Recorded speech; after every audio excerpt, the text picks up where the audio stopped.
Many European countries are facing net congestion.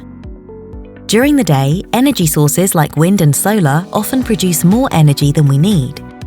In the evening, when the wind may slow or the sun has set, demand rises and supply decreases.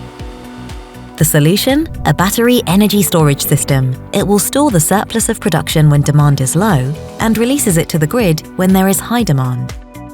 A BESS consists of a few key components inside large containers. First of all, the batteries. The power conversion system acts like a translator. It makes two-way energy flow between the batteries and the grid possible.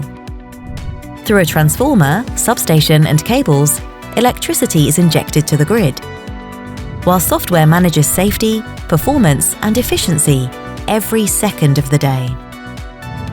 By implementing BESS, we can resolve net congestion, stabilize the grid, and reduce the number of hours with negative energy prices. Battery energy storage systems are essential for building a resilient and flexible energy infrastructure across Europe.